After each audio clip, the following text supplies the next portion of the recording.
Good evening. I'd like to welcome you to this evening to our Is Revenge the Best We Can Do? Our hosts will be the Iowa Freedom Riders. Our sponsors tonight is Johnson County Interfaith Coalition and the Beloved Community Incentive. I'd like to introduce, without any further ado, I'd like to introduce the Iowa Freedom Riders major organizers, Raneem Hamad, David Drustup, and Sophia Lusala. I'll now turn it over to our interpreter.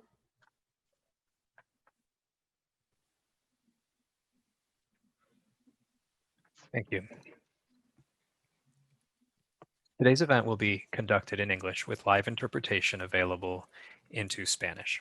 To listen to the interpretation on a computer, locate the globe icon along the bottom row of your Zoom screen and select your preferred language channel. If you are joining via the Zoom app on a mobile device, click More or the three dots at the bottom right corner of your screen. Select Language Interpretation, then choose your language and click Done. I will now read these instructions in Spanish. El evento de esta noche se llevará a cabo en inglés con interpretación en directo al español. Si desea escuchar la interpretación al español en una computadora, haga clic en el icono del globo terráqueo en la parte inferior de la pantalla de Zoom y seleccione Español. Si se está uniendo a la sesión a través de la aplicación Zoom en un dispositivo móvil, haga clic en More o Más o en los tres puntos en la esquina inferior derecha de la pantalla. Seleccione Language Interpretation, interpretación del idioma, luego elija Spanish y luego Done o Listo. Thank you, Raneem. Thank you. I want to thank you all for being here with us today. First and foremost, thank you for spending your Thursday evening with us. And I wanted to start us off with something that we always, usually use to start our protests during this past summer. And it is this affirmation by Assata Shakur. And I will go ahead and read that next. It is our duty to fight for our freedom. It is our duty to win. We must love each other and support each other. We have nothing to lose but our chains. And so I just wanted to share this with everyone, just so that we ground ourselves on something concrete that, before we start this discussion, which is a little bit theoretical sometimes. But yeah, David, we can start.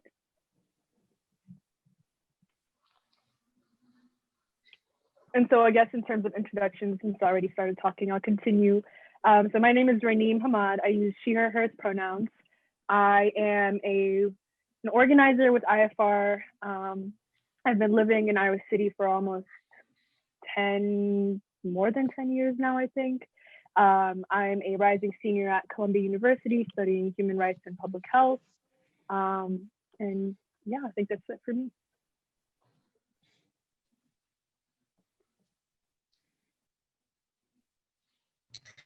I can go next. My name is Sophia Lusala. I use she, her, hers pronouns. I'm a junior currently at the local high school, which in Iowa City on the east side, City High. My name is Sophia, but yeah, I've been with IFR basically all summer. Sorry. And I'm Dave Drustrup. I use he, him pronouns. I'm a white male. I have short brown hair, wearing glasses, and behind me is just a bunch of white wall in my apartment right now. So I'm a PhD student in counseling psychology. I was raised in Iowa. I've lived in Iowa City for most of my adult life. I'm a mental health therapist and have worked most recently with I See Compassion, the mobile clinic, and the LGBTQ clinic here in Iowa City.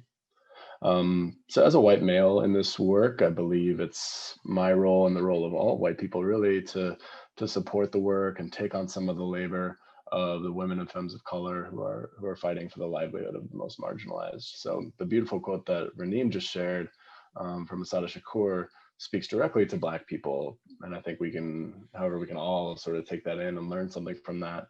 But because my lens and approach is a bit different as a white person, there's another quote that I look to that sort of helps ground me, and I think can ground other white and financially secure people in the work of the movements that we're doing right now. So Stephen Salaita is a Palestinian scholar and activist, and he says, "My loyalty will never accommodate a flag, country, monument, law, luminary, conqueror, tycoon, legislator, myth, party, corporation, military, king, queen, prince, celebrity, or politician. I pledge allegiance to people everywhere in the world who are unloved by power." And so today we'll talk a lot about power. And power is many things for anyone here who is white or male or financially secure or employed, over the age of 30, cisgender, heterosexual, Christian, without disability, neurotypical, etc. We all have social power in some form or another. And social power largely means that we are free from having to worry about certain things. That means that our voices are often centered and respected. Maybe we're part of an organization or a neighborhood group or institutions, etc. These are all things that can protect us. Maintaining the status quo often helps those of us with these types of social power. It protects our privilege, whether we choose for that to happen or not. And we must remember that not everyone enjoys this social power. So at the end of August, we saw a lot of different things happening in Iowa City. IFR, we were in the streets protesting for a couple weekends in a row. In response to the second weekend, there were several city officials who wrote publicly about their opposition to the use of graffiti. Also, one night during those 2 weeks, there was a white man who ran his car through a group of protesters. A lot of things happened over those 7, 8. Muchísimas cosas pasaron en ese transcurso de esos 10 días. Y entonces, después de estos eventos, un funcionario público muy respetado respondió al graffiti diciendo, esto tiene que ser castigado, tiene que haber un castigo para esto. Y varios otros funcionarios públicos, incluso nuestro colegio municipal, repitieron esto. Entonces, ellos han equiparado la idea de justicia con venganza. Y esto es básicamente la médula de la respuesta de la justicia en Estados Unidos, ojo por ojo. Y creemos como cultura que los que hacen mal tienen que sufrir las consecuencias. Entonces, los que tratan de hacernos daños, nosotros respondimos de manera diferente, diciendo en contra de esta idea de venganza. Entonces teníamos que preguntar por qué en IFR no quiere ojo por ojo, como los que hablaron de los grafitis. Sabemos que la prisión no ayuda a la gente a rendir cuentas por el daño que han causado. La prisión es una cultura tóxica, llena de abuso. Entonces, IFR hace la pregunta, ¿qué faltaba en la vida de este hombre? ¿Qué hizo que esta persona quisiera hacer daño de una manera tan violenta? ¿Y cómo nosotros como comunidad podemos llamarlo a que rinda cuentas como parte de la comunidad? Entonces, esto nos trae a lo que vamos a hablar el día de hoy. Hacer la pregunta, ¿la venganza es lo mejor que podemos hacer? Y esta es una pregunta acerca de la cultura que tenemos en Estados Unidos y si esa cultura se alinea con la moralidad que queremos englobar como nación. Entonces, en nuestro sistema actual, cuando alguien hace algo que se considera ilegal, una respuesta común es que deberían ser castigados. Y en ese tipo de castigo tratamos de hacerlo que sea igual al castigo, pues. Entonces, hablamos acerca de cómo internalizar la idea de cuando alguien comete algún tipo de daño, tenemos que hacerle lo que ellos nos han hecho a nosotros. Nos sentimos heridos y entonces por eso esa persona la tienen que herir también. Entonces, esto es una justicia retributiva y limita la capacidad de responder con compasión. Entonces, cuando ocurren los daños ahora, no preguntamos cómo podemos establecer una relación con esta persona para que no ocurran los daños, sino nos preguntamos cómo podemos castigarlos. Y entonces IFR ha estado pidiéndole a los líderes en la comunidad que dejen de equiparar lo que es la justicia con venganza. Entonces, ¿qué sacamos de poner a la gente en la cárcel y en la prisión? Son seres humanos en jaulas como animales, literalmente tras las rejas. Son personas que los alejan de las familias, los alejan de sus parejas, de sus hijos, de sus amigos, y los alejan del mundo exterior, de su educación y de atención física y mental. Están lejos de todas las cosas que nos ayudan a mantenernos seguros y nos ayudan a prosperar. Estas personas las desechan.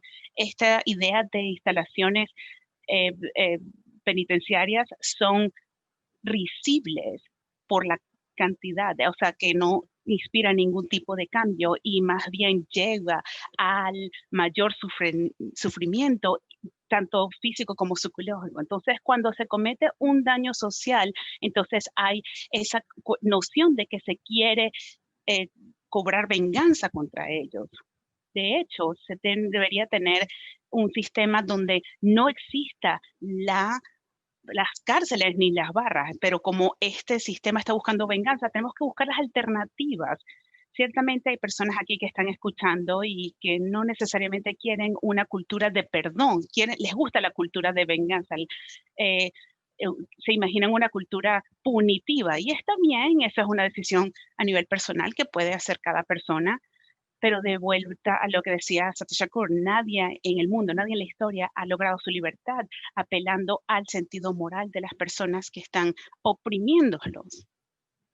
No creo que estamos aquí tratando de ganar favores con la moralidad de las personas que no quieren imaginarse un mundo diferente, sino que queremos hablar con las personas que se imaginan un mundo en donde no se utilizan estos métodos punitivos para atender estas cuestiones sociales. Y entonces estamos aquí para hablar con ustedes. Entonces, para pasar a hablar de todo esto, vamos a hablar un poco acerca de la abolición, de la historia de la acción de la policía y cómo todo esto trabaja en conjunto.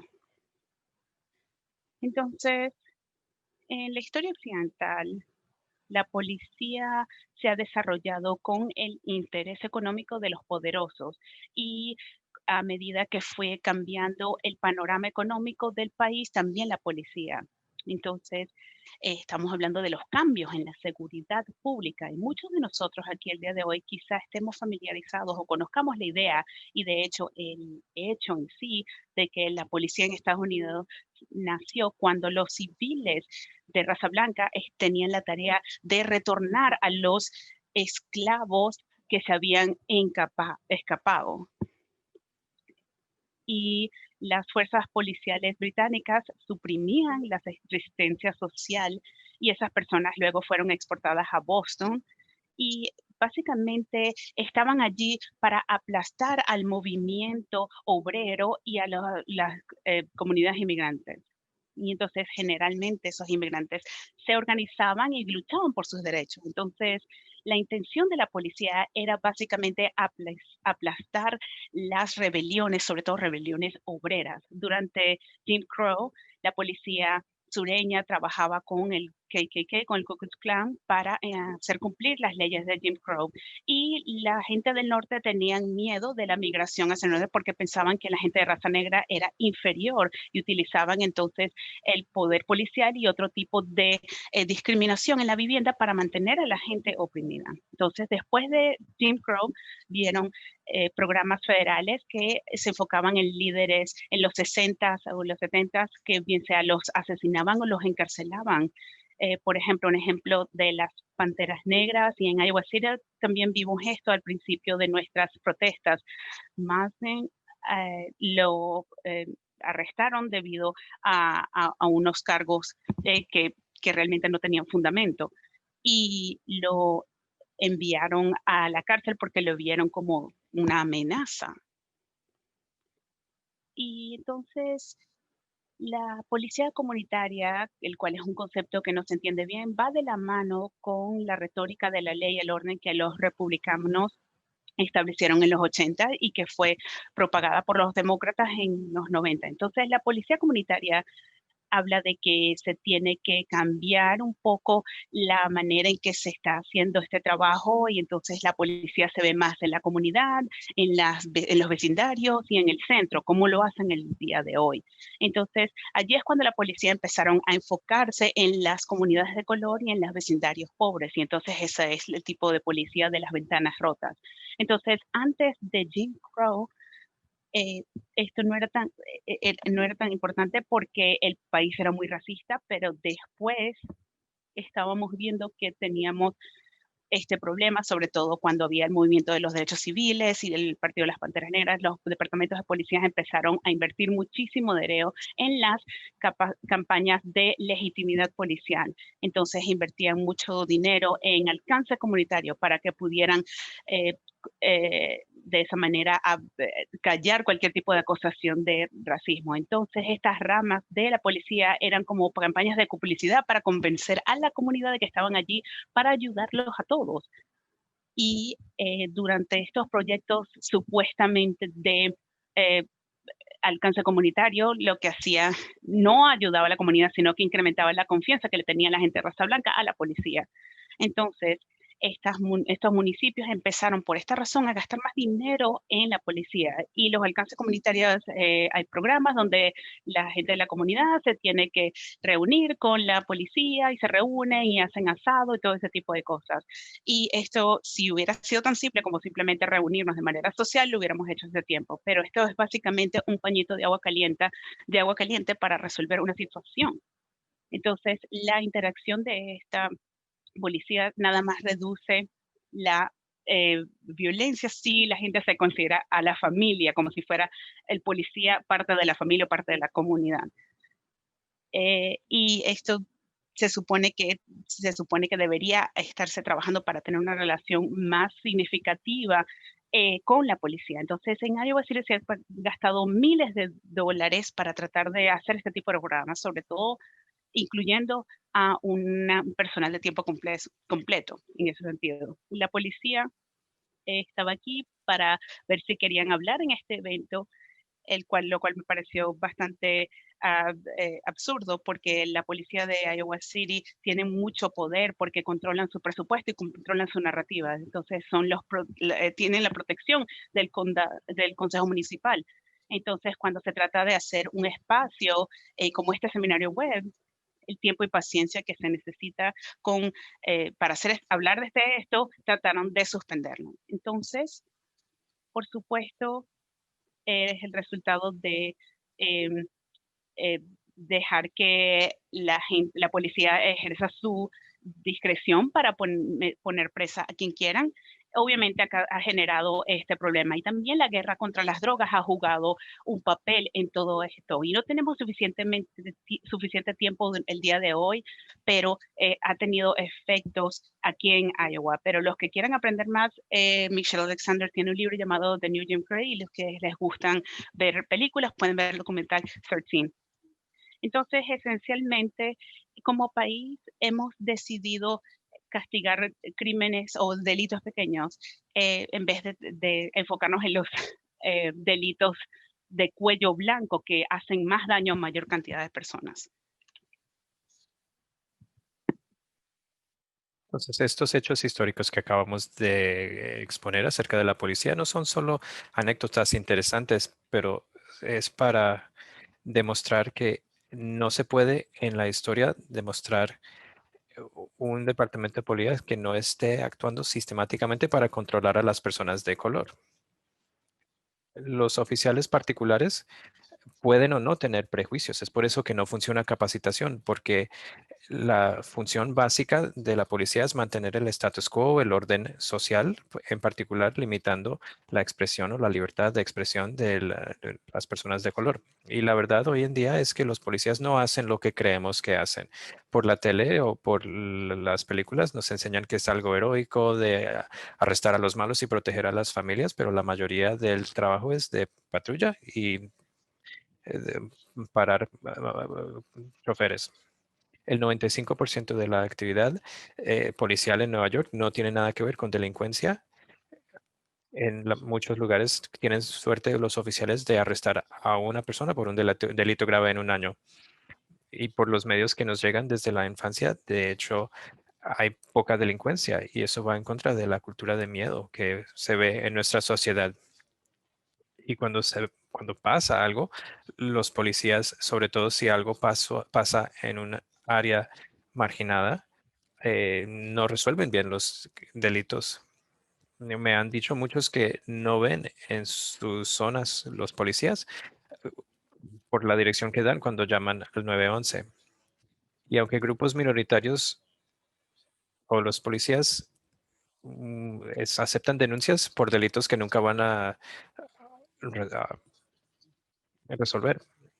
Por ejemplo, en casos de agresión sexual, menos del 1% de los casos de agresión sexual ven cualquier tipo de castigo para el autor. Y por lo que tarda el proceso, muchas veces las víctimas ni quieren denunciar. Y simplemente es un proceso de retraumatizar a la víctima. Entonces, ahora pasamos a la abolición. Bueno, va a ser esto solo un bosquejo y vamos a poner otros recursos en el chat según se ha estado añadiendo, pero para entender esta nueva perspectiva requiere estudio crítico en ciencias sociales y la raza. Entonces, por favor, examinen los recursos que vamos a pegar en el chat y va a haber otros recursos también en nuestra página web.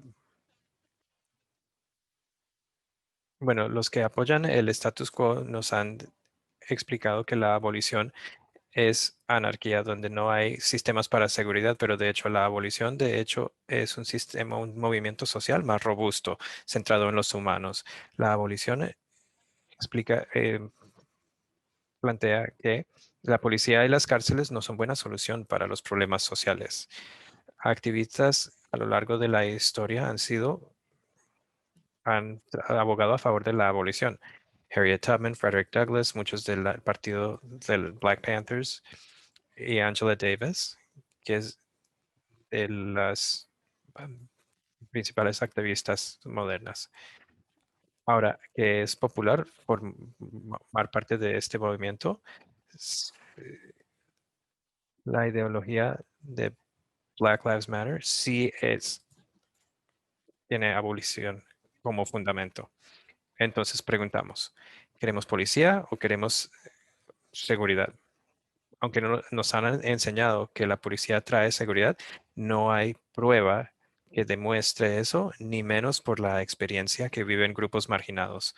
Esta nueva mentalidad requiere otra idea de lo que crea seguridad para las comunidades. Para nosotros, o la mayoría de nosotros, son ingresos, vivienda estable, atención médica, buen transporte, comida asequible y así sucesivamente. Entonces, un sistema cómo va a funcionar para todos cuando mm, la policía recibe 50% más presupuesto que el próximo departamento, mientras hay largas listas de espera en clínicas psicológicas, no hay recursos para los que tienen asilo y la pobreza es una realidad diaria para muchas personas. El doctor Martin Luther King Jr.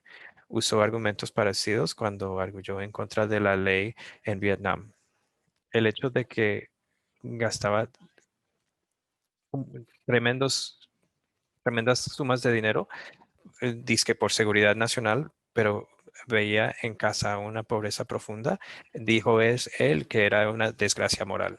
Entonces, ¿cómo justificamos un presupuesto tan masivo para la policía cuando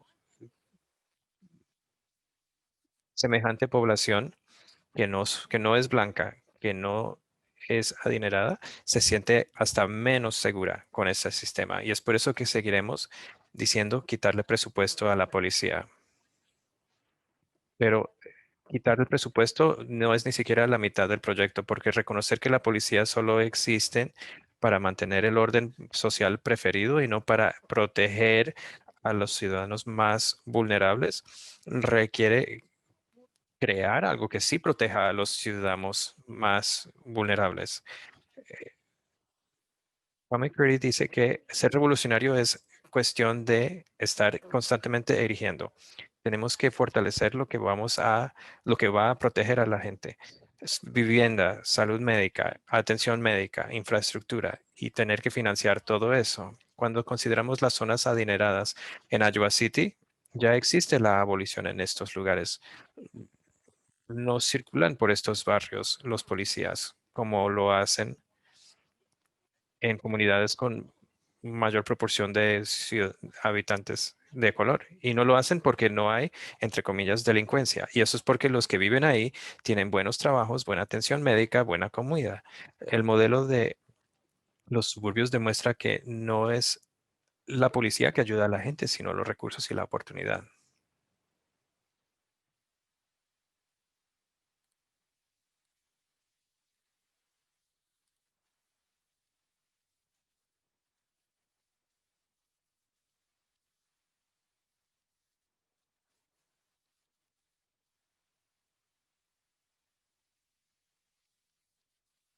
Gracias. Bueno, normalmente después de hablar de la abolición, lo que preguntan es, pues, ¿qué hacemos con los malos? Entre comillas. Entonces, la próxima sección va a hablar de, pues, o va a recalcar que la abolición consiste en crear un espíritu de ser vecinos. Entonces, es tener más lazos más fuertes con los vecinos y depender los unos de los otros para la seguridad y no de la policía. Los policías no viven en nuestros barrios, entonces, ¿por qué dejamos que nos protejan? Depender los unos de los otros es un proyecto a largo plazo que requiere un cambio cultural de querer a nuestros vecinos y vernos en un ambiente más colectivo. Buen ejemplo, por ejemplo, violencia intrafamiliar o abuso sexual se cometen por personas que conoce a la víctima, muchas veces alguien que vive con ellos, y los policías no van a poder prevenir ni van a poder intervenir después del hecho, como son factores muy complicados y la víctima se queda cerca de la familia a pesar del potencial de más abuso. Entonces, ¿cómo podemos crear un mundo que tiene más ese aspecto de apoyo y responsabilidad, más que lo que tenemos ahora? Si conocemos a los vecinos, si vamos a verlos, si les ayudamos a cuidar los niños si están abrumados un día, si les llevamos lo que necesiten, si hacemos esas cosas como vecinos, reconocemos cuando algo no está bien. Si vemos pleitos que parece ser, por ejemplo, violencia intrafamiliar, la mayoría de nosotros o no hacemos nada o llamamos a la policía. Pero si en realidad somos vecinos, llamamos a los demás vecinos, vamos con un grupo grande, tocamos a la puerta, pedimos que se sienten con nosotros, le preguntamos al supuesto autor qué necesita, si tienen un estrés, si necesitan quien les cuide a los niños, les ofrecemos cuidar a los niños para que puedan hablar tranquilamente o decir que si necesiten dinero para un regalo para su niño, conocemos a un vecino que puede por medio de su eh, mezquita proporcionarles fondos, pero eso es lo más lejano porque nos falta tanto para lograr esto y reconocemos que es un proyecto a largo plazo de no castigar, sino proporcionar recursos. Pero bueno, ¿qué tal las personas peligrosas? Es una pregunta manipulada por las personas en el poder. Los violadores o los asesinos casi siempre están haciéndole daño a alguien que conocen personalmente y los policías no pueden impedir eso, sin hablar de la tremenda cantidad de agresiones sexuales que pasan en las cárceles. Hasta vimos eh, un caso donde un oficial de policía agredió sexualmente a alguien de nuestro grupo. Estas instituciones ya son para muchas personas el principal escenario donde se hacen estos daños. Y si nos le extraña, es porque la raza o la clase social los protege de eso. Los policías y las prisiones no son la manera de detener a los violadores, sino que son los violadores y los que maltratan a las personas. La gente pregunta por la persona s- peligrosa porque temen de que un desconocido venga a hacerles daño, a matarlos, pero ¿qué tal los directores generales de las corporaciones que maltratan a la clase obrera, que les niegan la atención médica, los abolicionistas reconocen que la idea de intervenir cuando se comete un delito no es contraer a la comunidad de la persona, sino expandir. Es decir, no desechar a las personas cuando hacen daño. Y es cuestión de conectar al autor del delito con la víctima, con los recursos que necesitan. Y podemos hablar de esto por mucho tiempo, pero le pido a la reverenda Meg que incluir en el chat unos recursos, inclusive un libro de Marian Cava que trata esta pregunta tan complicada. Bueno, y la justicia transformadora habla también de comisiones de verdad que existen fuera del gobierno y lamentablemente nada que ver con la comisión que ha montado nuestro gobierno municipal, que no tiene poder. Sí, me alegra que David haya planteado esto, un poco de trasfondo en cuanto a lo que fue el origen de esta comisión de verdad y reconciliación. Fue una de las primeras demandas que hizo IFR cuando estábamos formulando la lista y diseminándola al público. Es algo que habíamos estado eh, planteando con otros grupos de derechos humanos también en la comunidad.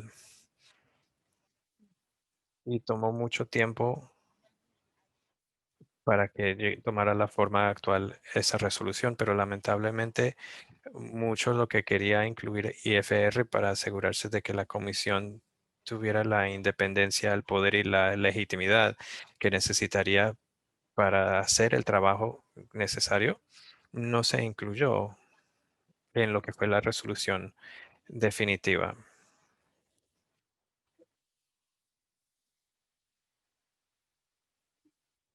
Y los funcionarios municipales, bueno, y es cuestión de la agenda neoliberal de absorber este movimiento de Black Lives Matter y decirle a todos en la comunidad, estamos haciendo algo productivo, estamos haciendo esta comisión de verdad y reconciliación.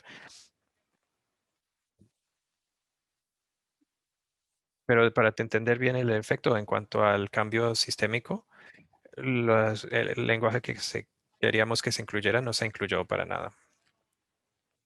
Entonces, pues hay allí algo sospechoso, pero es lo único que quería decir por ahora. Gracias, David.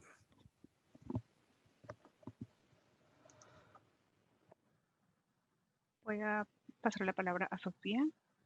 Bueno, muchos de nuestros funcionarios, ok, se le está escuchando un poco mal el audio.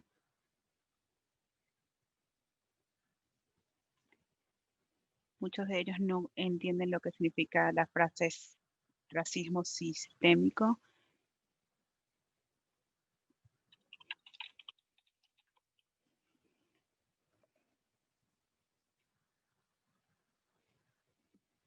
Bueno, y eventualmente vamos a tener la página web y van a poder aprender un poco más al respecto.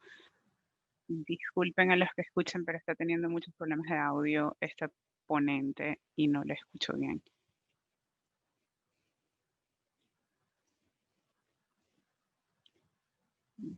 Debido a los cambios, están tomando ciertas reformas y luego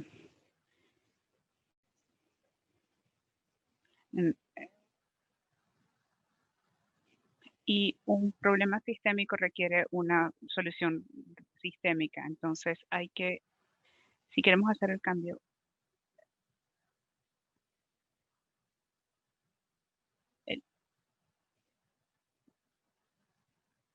entonces los oficiales de la policía de Iowa City detallaron la capacitación que recibieron y esa misma noche, el 3 de junio, le dispararon granadas de luz a los protestantes. No queremos elegir como que por partes qué es lo que se tiene que cambiar, porque hemos tratado de reformar el sistema mucho tiempo, pero lo que tenemos que hacer es cambiar el concepto completo del sistema. Y una vez que llegamos a la reforma, lo cual se ha hecho, podemos comenzar a trabajar en torno al cambio sistémico y en torno a una verdadera justicia. Entonces, lo que hablamos es que es una falta de lo que decía Angela Davis, falta de una conciencia histórica. Entonces, en vez de escucharnos a nosotros, vamos a escuchar de parte de los defensores, mejores defensores de derechos civiles actualmente. Entonces, quiero enfocarme, este es el video, todas las instituciones que han estado implicadas en lo que ahora conocemos en el discurso convencional como racismo sistémico. Estamos hablando de los hospitales y del sistema de salud, el cual hemos visto sobre todo con la COVID-19, escuelas, universidades, retenes de menores, prisiones, cárceles. Y por supuesto, todas estas instituciones han sido señaladas como lugares donde se tiene que ejercer una reforma. Se ha hablado de ellas como instituciones que van a cumplir con nuestras necesidades solamente si se reforman en muchas maneras. Pero todas y cada una de estas instituciones ya tiene una larga historia de reforma. Y la reforma intenta hacerlo, pero no vale la pena. Muchas veces las reformas han fracasado y muchas veces las reformas han sido exitosas, pero las instituciones han permanecido transfóbicas, racistas, heterosexistas. Todas han estado vinculadas al capitalismo corporativo, al capitalismo global, se han permanecido xenófobas. Entonces, la cuestión es, si las reformas han fracasado y no han podido tener un impacto transformador en la policía, en las prisiones, en las cárceles, en las otras instituciones, ¿tiene sentido entonces simplemente pedir más reforma? Creo que lo necesario para responder esta pregunta es una conciencia histórica. Y la conciencia histórica es lo que nos falta en este país. Hay personas de raza blanca a quienes, bueno, voy a pausarlo allí. Lo que decía la doctora Davis allí es simplemente el reconocimiento de que, como dijo Sofía, ya nosotros hemos atravesado etapas de reforma. Esto no es nada nuevo en este tema y la reforma nos ha llevado a este momento el día de hoy. La reforma y la capacitación es lo que ha llevado a la policía a hablar en ese artículo el 3 de junio acerca de cuánta capacitación tuvieron y qué tan dispuestos están a intervenir cuando otro organismo estatal impone algún tipo de violencia y luego ya saben lo que pasó esa misma noche y las noches después. Y la doctora Davis no dice nada más que las reformas han fracasado, sino que han funcionado, pero no han tenido ningún efecto en las instituciones. Entonces, cuando pedimos otra ronda de reforma, no hay la intención de realmente cambiar nada. Están allí para apaciguar a las personas que están ejerciendo algún tipo de resistencia y esa siempre ha sido la labor de la policía. Ejercer el poder del Estado, pues. Entonces, para ir aterrizando todas estas ideas y evaluar cómo ha sido la abolición en Iowa City en términos de los Iowa Freedom Riders, queríamos compartir un poco acerca de nuestros orígenes y lo que hemos estado haciendo en la comunidad, porque no ha habido mucha información fehaciente presentada respecto a nosotros. Entonces queríamos estar aquí y compartir nuestro mensaje real con nuestra comunidad. Entonces, en términos de nuestros orígenes, muchos de nosotros, y esto también junto con la historia del activismo juvenil en Iowa City, yo y Ayla Mohammed, que también es otra organizadora en IFR, nosotros éramos una de las estudiantes que nos organizamos y creamos Students Together Against Discrimination en el 2016 en la secundaria West High. Entonces, en este verano ya teníamos cierto antecedente de realizar trabajo de activismo y nos habíamos asociado con otras organizaciones y ya teníamos esa experiencia. Entonces, cuando ocurrieron los eventos de George Floyd este verano, muchos de nosotros estábamos tan enojadas y queríamos asegurarnos de que estuviéramos participando en este movimiento y en este diálogo que estaba ocurriendo en todo el país. Y luego de ver el video de George Floyd, decidimos hacer una concentración y esa fue una de las primeras marchas que hicimos en Iowa City. Posterior a esa concentración, varios de nosotros fuimos a Minneapolis, de hecho, a participar en el movimiento y las protestas allí. Pudimos visitar el, el, eh, el monumento allí a George Floyd, el cual todavía sigue en pie. Y ese momento de estar en esa situación, en ese espacio y ver el impulso, el dolor y la pasión de todos en Minneapolis y cómo lo dirigieron a un movimiento que realmente encendió una llama en nosotros y queríamos traer esa energía y traerla a Iowa City para generar cambios en nuestra propia comunidad. Y quiero hacer énfasis en que gran cantidad de lo que ha pasado en este movimiento en Iowa City ha sido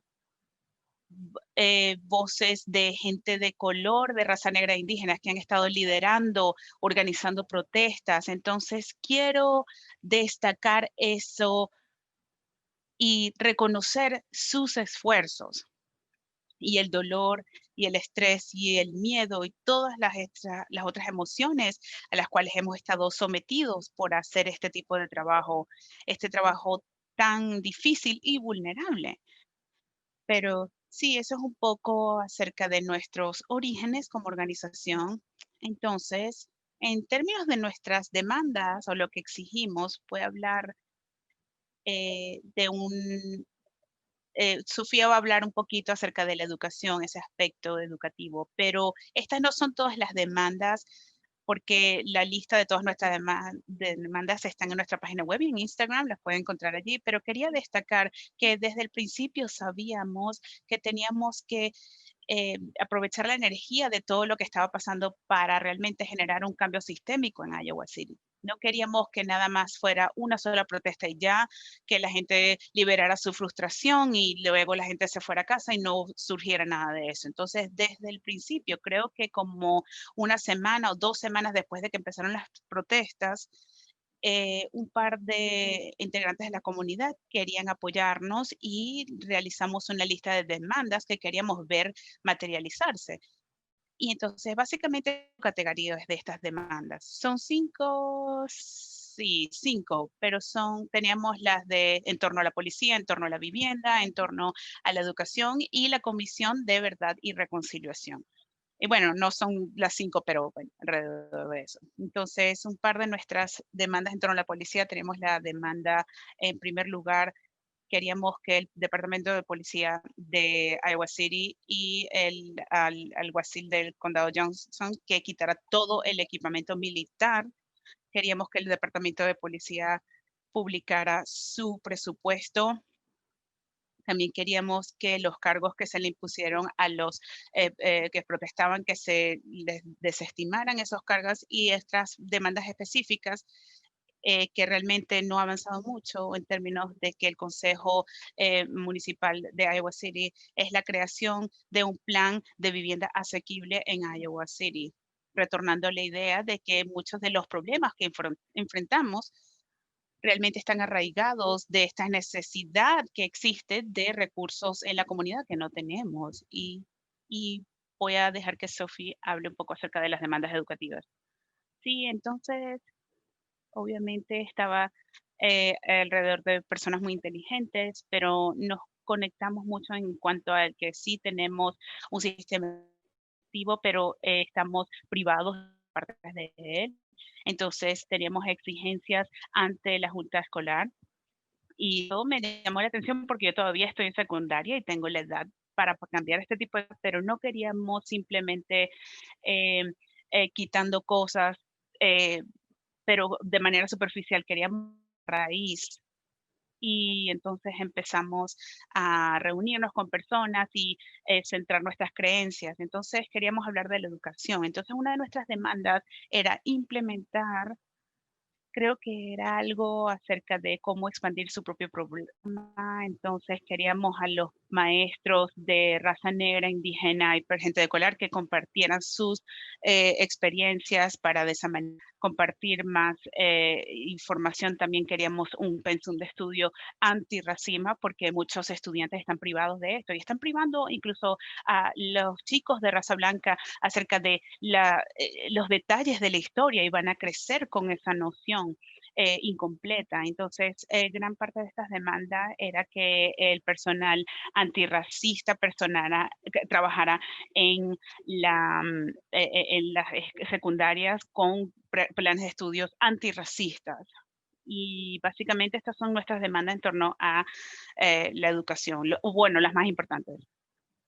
Bueno, vamos a hablar acerca de qué está pasando con nuestras demandas ante la policía y una de las partes más importantes que implementamos, y lo pueden ver en la página web de nosotros, es que la instalación de un sistema de bienestar comunitario. Entonces, quitar 25 millones de dólares al Departamento de Policía, que todavía lo deja con un presupuesto más alto de la comunidad, y lo lleva a más o menos los niveles del 2012, entonces queda suficiente dinero para ellos y utilizar esos 5 millones de dólares para invertir en temas de la comunidad como educación, vivienda, alimentación y todo eso. Entonces, una de las cosas que estamos haciendo más recientemente es la implementación de un sistema de respuesta ante cosas que no sean emergencias para que la policía no tenga que atender cuestiones de salud mental, más bien que tengamos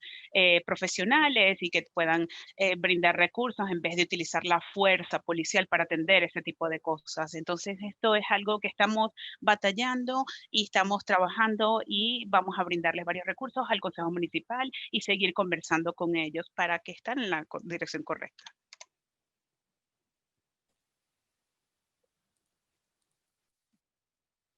Entonces, para seguir lo que acaba de decir David, la reacción que recibimos del Consejo Municipal en Coralville y Iowa City. Bueno, y Sofía puede hablar de lo que fue la reacción de la Junta Escolar.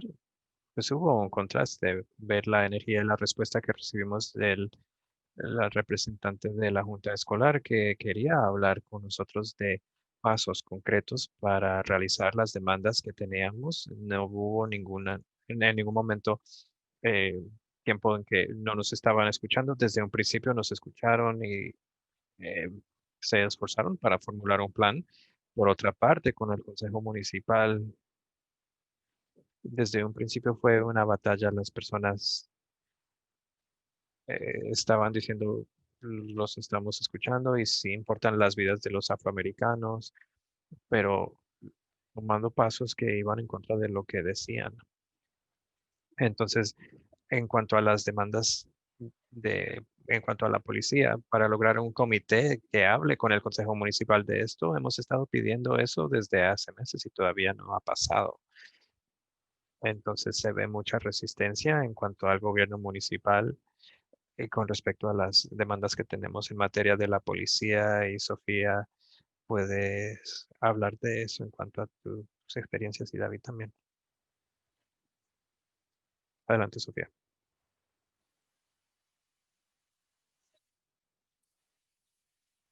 Bueno, Bueno, como dijo Ranim, el consejo o la junta escolar, porque habíamos hablado primero con el consejo municipal y habían dicho unas cosas y otras cosas no habían hecho y los veíamos escépticos. Entonces entré como sospechosa al diálogo con la junta escolar, pero el nuevo superintendente Matt Dagna, perdón, lo vi muy dispuesto a crear un distrito escolar antirracista.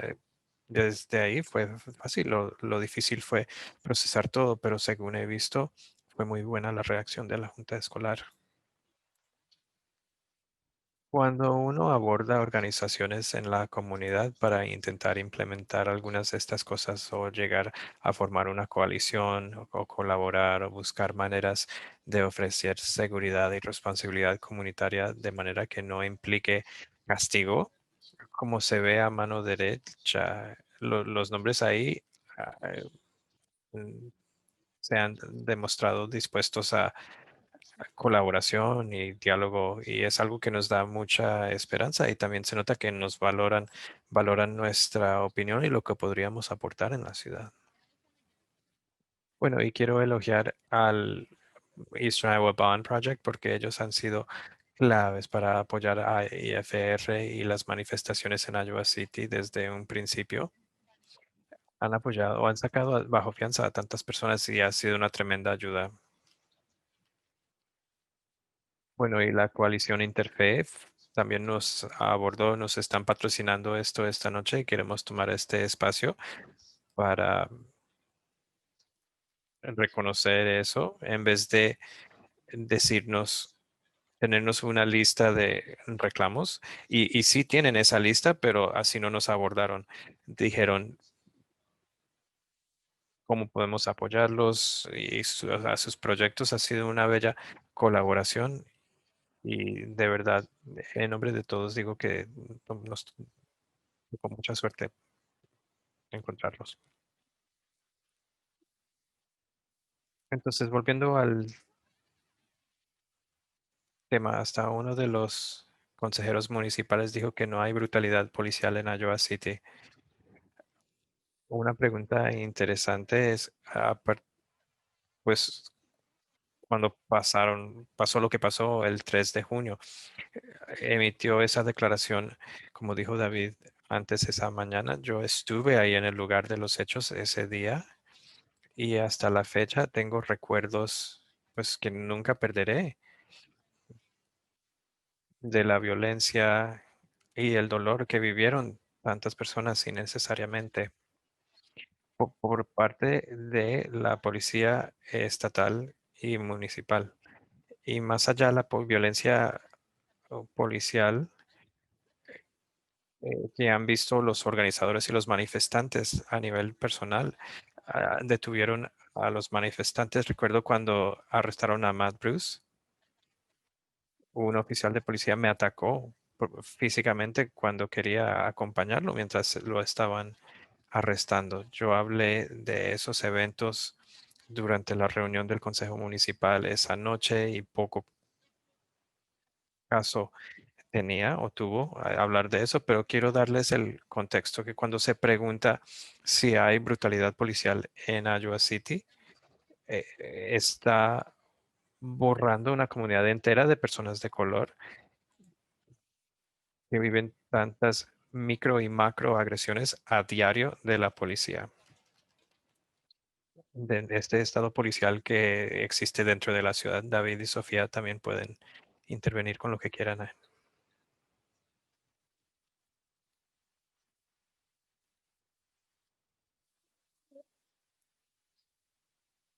Bueno, creciendo como una mujer birracial, pues sí tenía conciencia de la policía. Donde haya policía va a haber brutalidad.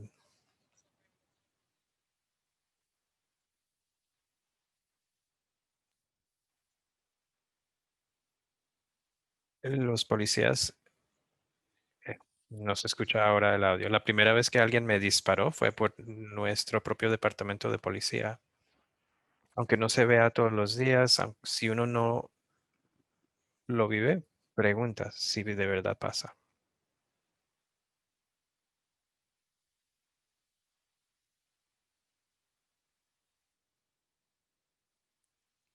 Entonces, para poder apoyar a IFR y el nuevo movimiento abolicionista en nuestra comunidad, acabamos de lanzar nuestra nueva página web. Puede ir y apuntarse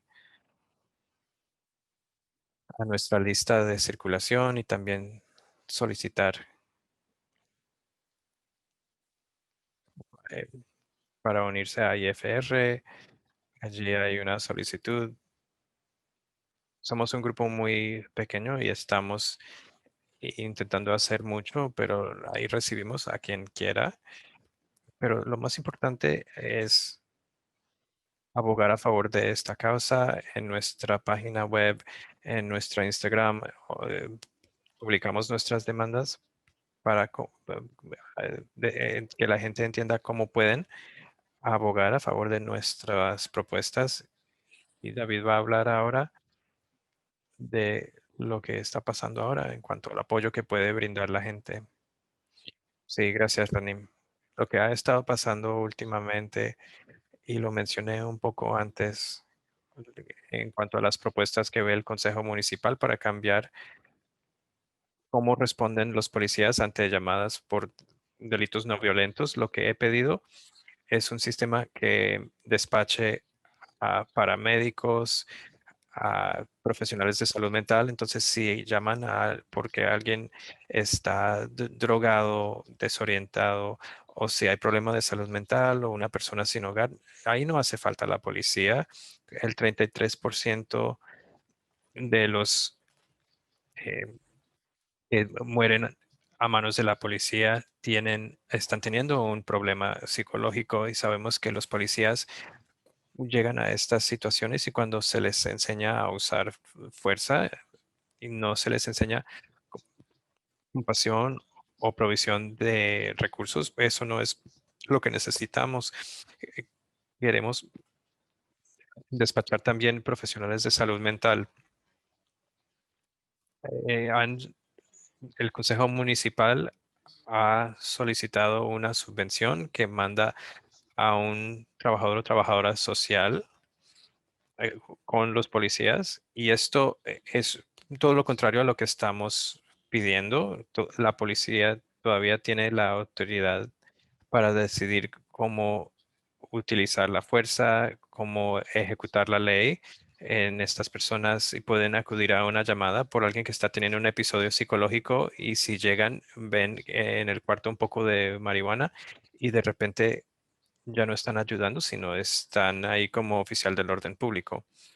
Entonces, los que capacitan a la policía mm, no han recomendado este modelo junto con NAMI, APA y otras organizaciones de salud mental. Entonces, el Consejo Municipal está aceptando un modelo que solo tiene el apoyo de la policía. Entonces, obvio lo problemático que es eso cuando estamos hablando de la manera en que se cambia el clasismo y racismo sistemático que existe en la policía. Si solo están escuchando a los policías al respecto, hay un problema.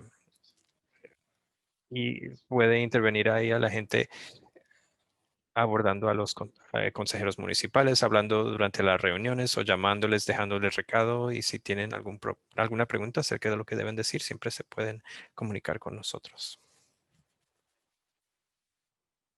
Y creo que eso ya es casi todo. Podemos pasar ahora a la sesión de preguntas y respuestas.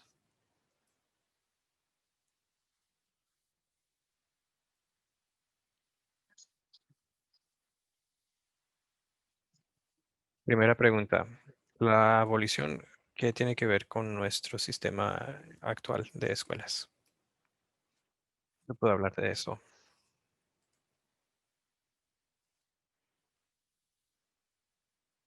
Bueno, la conexión es que muchas veces vemos a policías en las escuelas y luego se habla de la vía entre la escuela y la prisión, y hasta que no hagamos un cambio sistémico para eliminar la policía, va a haber menos policías en las escuelas. Bueno, perdonen, no sé qué cuánto pueda decir.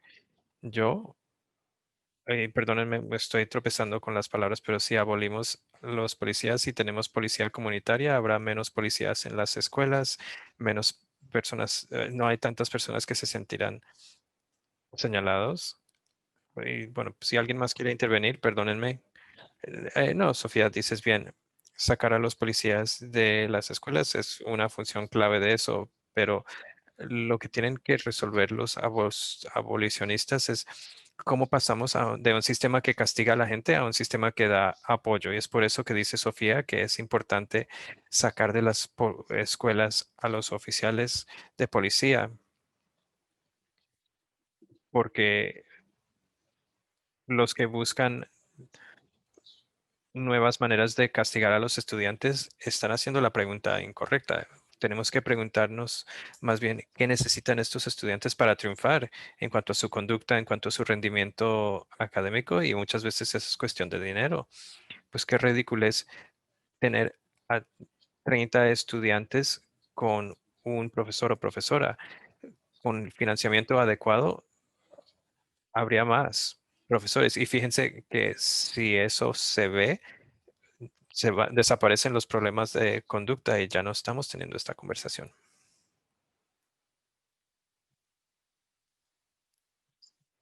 Próxima pregunta. ¿Qué pasos podemos tomar para utilizar nuestro privilegio ahora? También sugiera cómo podemos seguir lo que está pasando en las redes sociales. Lo que pueden hacer es seguir las organizaciones Black Lives Matter como IFR en Des Moines, y creo que también hay una página verificada y pronto vamos a tener nuestra página web y vamos a tener una lista de email, entonces podemos mandar también informes y entonces dentro de las próximas 2 semanas se pueden inscribir a la lista de email.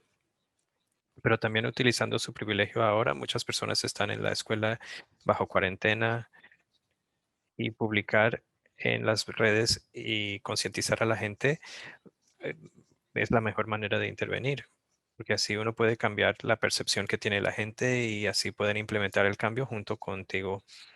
Entonces, si eres blanco o blanca, hablar con tus amigos blancos.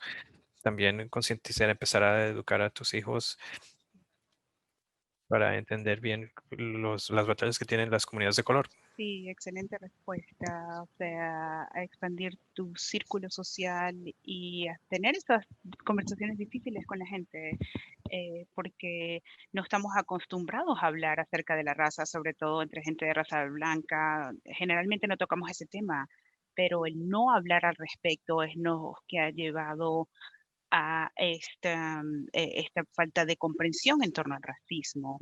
Y en cuanto a los recursos, tener curiosidad de quién está por allí. Y la razón por la cual utilizo la frase al principio es que así es como yo me centro en quién voy a escuchar, quién es el más desatendido, el más no querido. Y eso es lo que tendríamos que centrar en nuestra comprensión de estos temas, o sea, de qué lado queremos estar.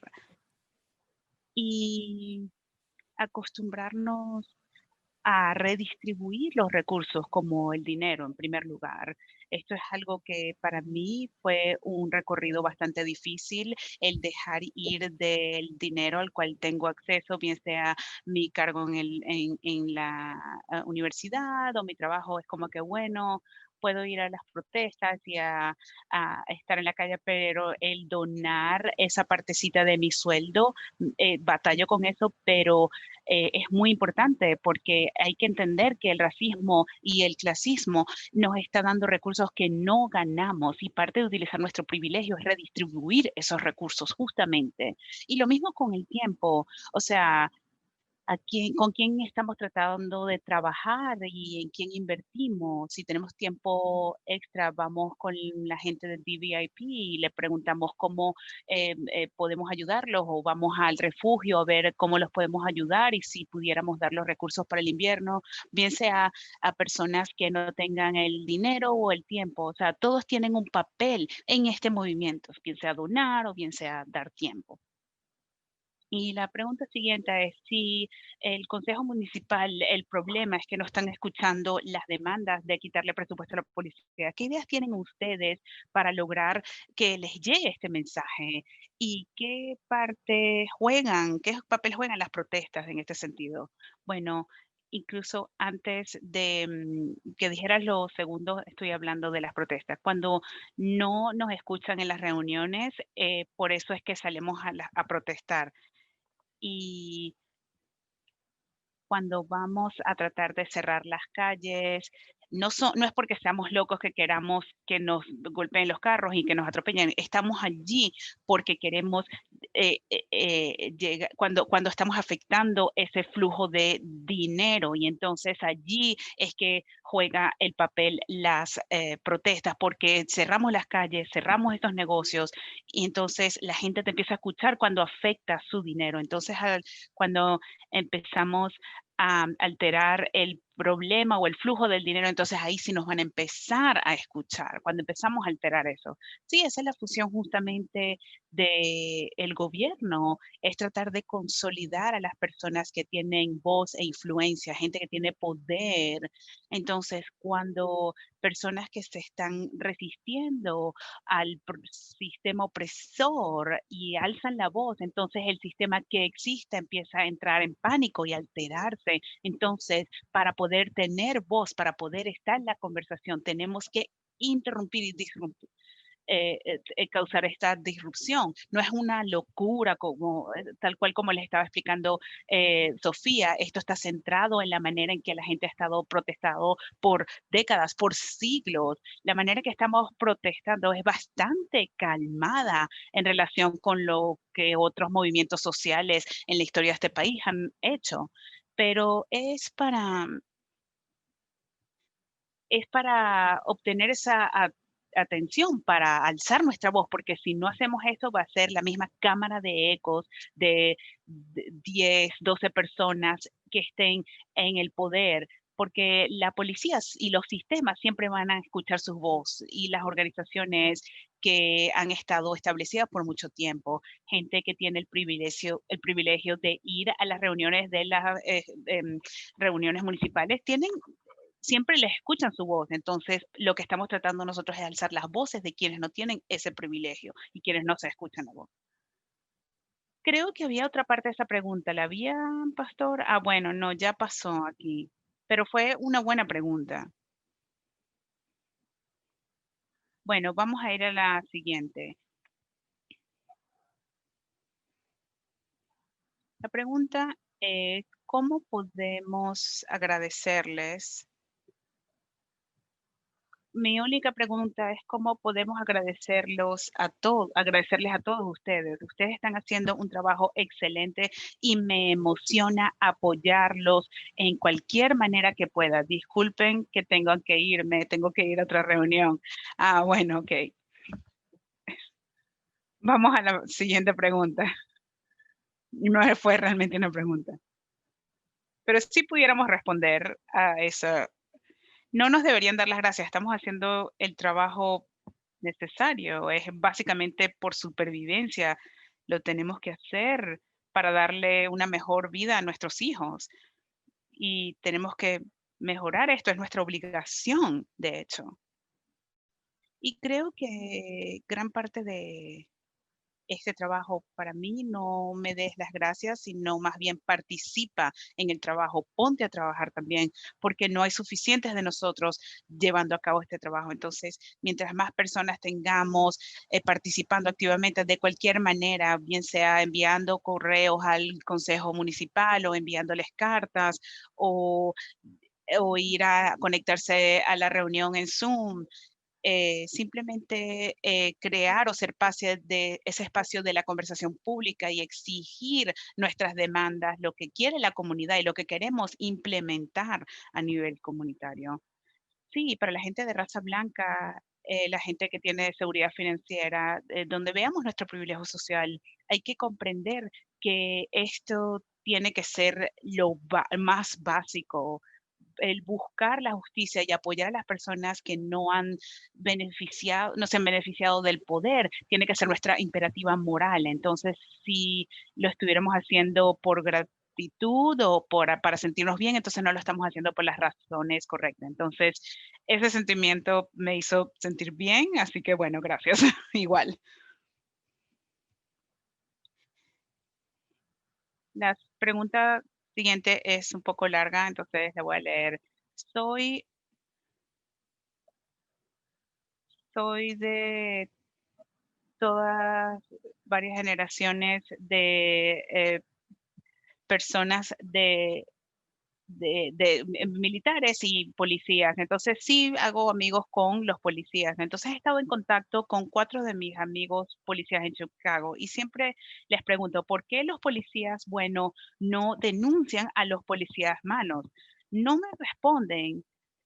No me respondían sino hasta lo de George Floyd. Cuando me comuniqué con ellos y me dieron su respuesta con el sistema policial que está allí, el denunciar a otro oficial o a otro policía en Chicago es una sentencia de muerte, es una pena de muerte. Me dijeron que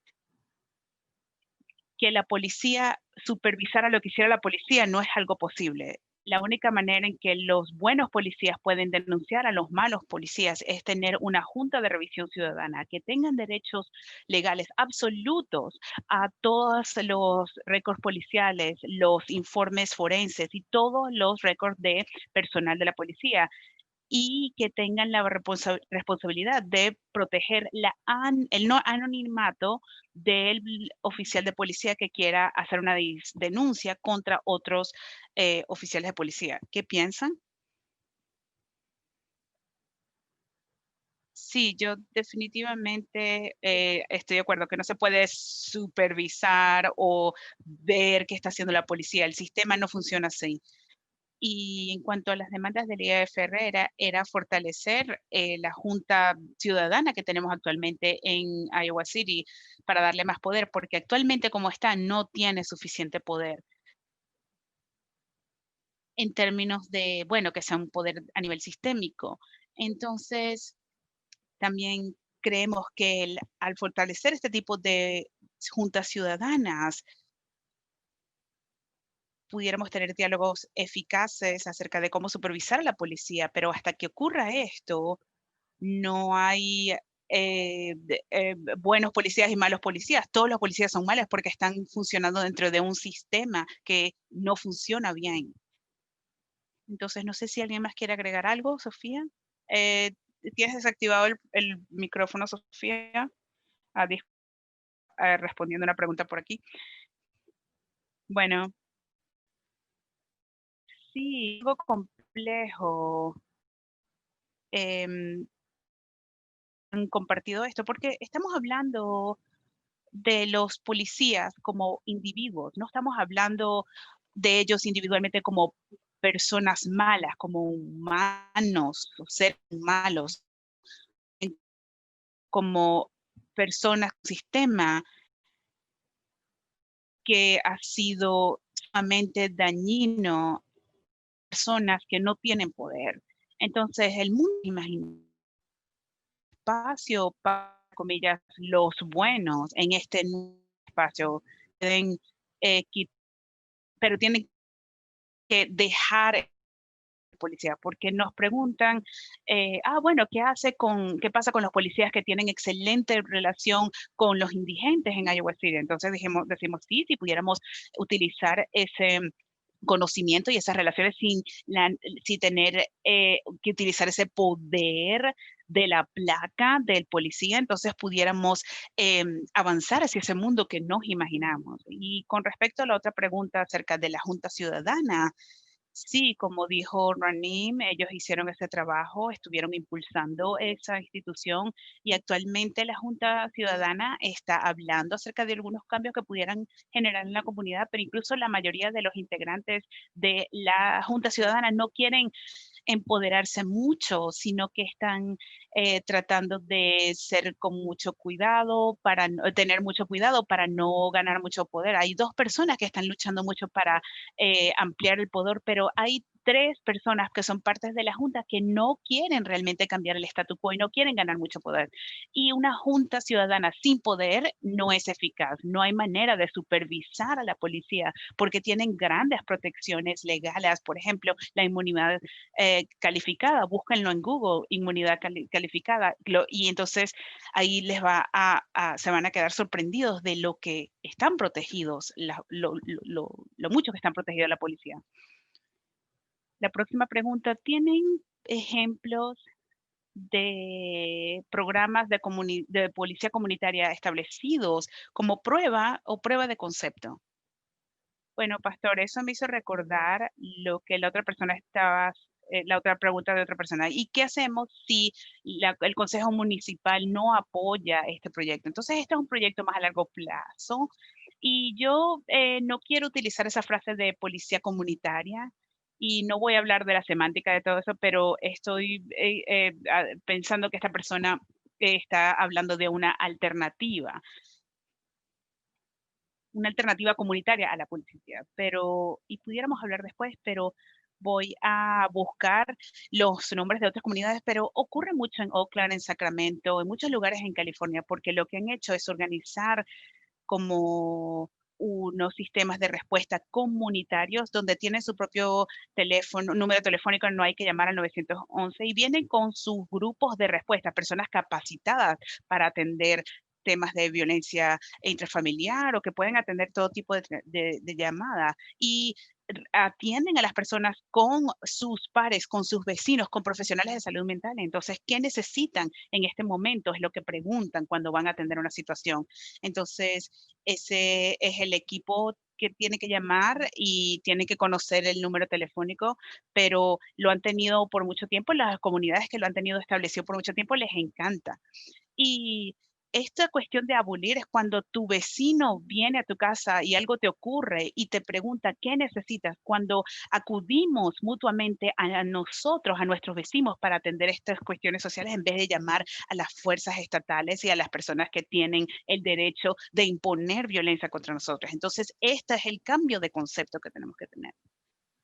Y sí, para agregar, cuando tenemos tantos ejemplos de la abolición en tantas comunidades, tenemos que hacernos una pregunta esencial en términos de por qué no los escuchamos, por qué la abolición sigue siendo una idea radical. Y esto tiene que ver con el sistema de prisión industrial, porque quieren seguir invirtiendo en este sistema porque genera tantas ganancias. Entonces, realmente espero que hagan una búsqueda en Google acerca de lo que es el sistema industrial de prisiones porque tiene tantos aspectos que están afectando a nuestro país actualmente, pero la página web Critical Resistance tienen excelente información acerca de la abolición y este tipo de alternativas, pero hay que pensar de manera crítica acerca de cómo operan todos estos sistemas, porque no están funcionando, no están operando así por sí solos. Sí, sí, y veo aquí ejemplos del chat, o se pueden poner al chat, ejemplos de proyectos semejantes en California. Ok, ¿puede comentar acerca del programa de desviación de menores del sistema eh, de justicia en contexto del modelo de policía comunitaria?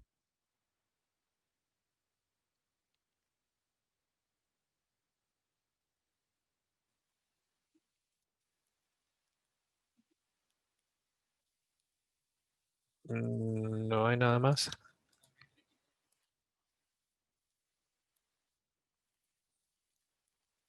¿Puede comentar acerca del programa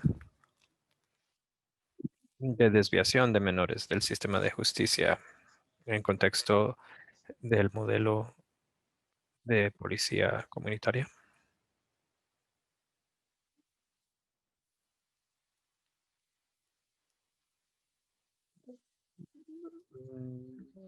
Yo no sé mucho de ese programa ahora, David, Sofía. Yo tampoco sé mucho de eso.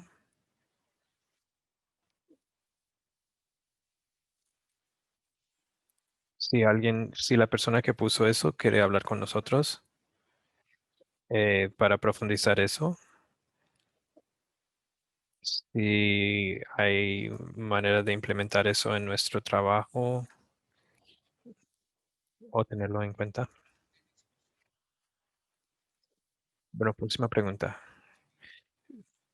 Distingan por favor entre el grupo de vecinos que llegan a la puerta de la persona en vez de un oficial de policía. Eso lo van a ver como un grupo de justicieros, por ejemplo. ¿Y qué papel tiene el juicio en eso?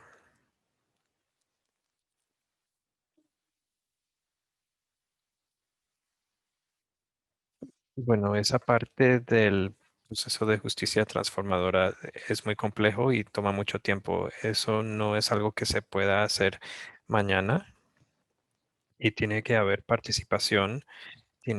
Los vecinos tienen que creer en eso en cuanto a las visiones de cómo quieren protegerse, cómo quieren cuidarse. Entonces, en esa visión del mundo, eso toma tiempo, tiene que verse un cambio de cultura. Entonces, no recomendamos que de repente deje entrar a, a su vida, a tocar a su puerta todos estos desconocidos. Es más bien una actitud y un cambio de la cultura personal, donde uno empieza con pasos muy pequeños, empieza a conocer al vecino, a cenar con ellos más y lo mismo con la persona al otro lado. Y dentro de unos años o unos meses, pues ya termina conociendo a todos de la cuadra y se da cuenta cuando algo va mal en su casa.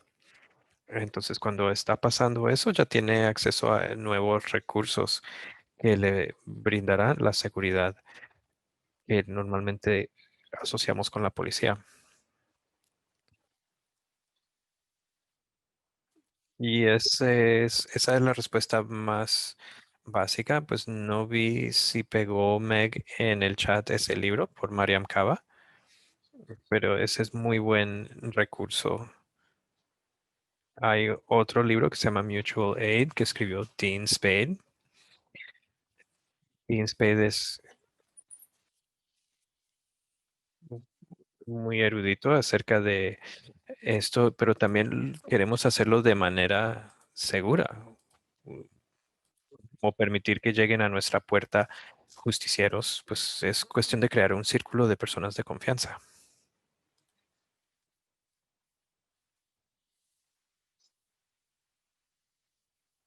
¿Qué opinan? ¿Qué responden a las personas en la comunidad que ven que IFR son demasiados jóvenes o son demasiado eh, ruidosos para participar en el diálogo? Gracias por tener este evento.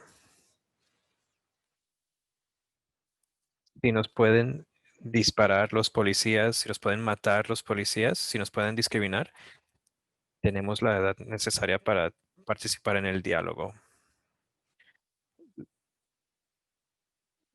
Esa edad no define mi educación, mi sabiduría. Si he tenido esta experiencia y voy a seguir teniendo experimentando eso por los años que voy a vivir, debo poder participar en el diálogo. Según lo veo, pues yo permitiría ahí a que estuviera un niño de 5 años. Así soy yo. Pues la justicia no tiene edad. Insistir en la justicia no tiene una edad. El hecho de que tengan tanta pasión en este tema los jóvenes, debe hacer que las personas piensen en la vida, la realidad diaria de nosotros como personas de color en nuestra comunidad y cómo afecta nuestra actividad y cómo eh, vamos. Y si dicen que estamos haciendo demasiado ruido, que hacemos mucha bulla, pues así debe ser. Las manifestaciones quieren interrumpir la rutina, sacudir a la gente a que la gente vea lo que está pasando, o se pregunte qué está pasando. Y creo que ha sido muy eficaz para tener un nuevo discurso acerca de la abolición de la policía en Estados Unidos. Sí, y también requiere una conciencia histórica. Pensemos en quién ha encabezado movimientos a pesar de eh, lo que dicen los libros de historia, han sido los afroamericanos, los queer, las mujeres. Y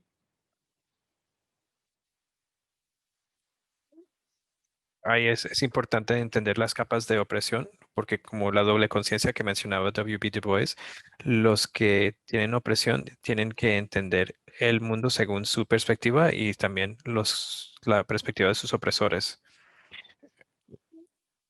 Los jóvenes tienen una desventaja en cuanto a su identidad. No nos hacen tanto caso el Consejo Municipal por nuestra edad. Pues no es nuestra edad porque yo tengo 34, pero la edad de ustedes, pero se ve eso. Hay sistemas de opresión y es por eso que los jóvenes siempre están al frente de estos movimientos. Bueno, me parece una pregunta muy sincera, pero muchos nos abordan y dicen, no están manifestándose bien, no deben hacer eso es demasiado.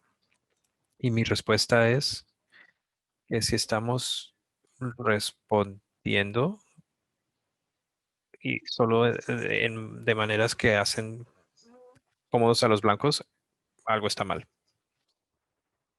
Bueno, próxima pregunta. ¿Siente que el vandalismo que pasa en las manifestaciones IFR les resta credibilidad a lo que es su mensaje? Algunos sí piensan que le resta credibilidad al mensaje y a veces se han escrito cosas y no estamos de acuerdo nosotros necesariamente con eso, pero es cuestión del dinero. El vandalismo es algo que tiene que pagar la ciudad para limpiar, para quitar. Entonces vamos a atacar todo y hasta su presupuesto, hasta que nos empiecen a hacer caso, pero nuestro mensaje es demostrar esta rabia que tenemos y vandalismo, que es un delito, sí le demuestra a la gente que estamos enojados, pero a la vez deja al público ver que aquí estamos para divertirnos, para quebrantar la ley en verano, cuando en realidad estamos aquí luchando por nuestras vidas. Entonces, sí comunica cierto mensaje, pero no es para eso que se hace. Bueno, y sumándome a lo que dice Sofía,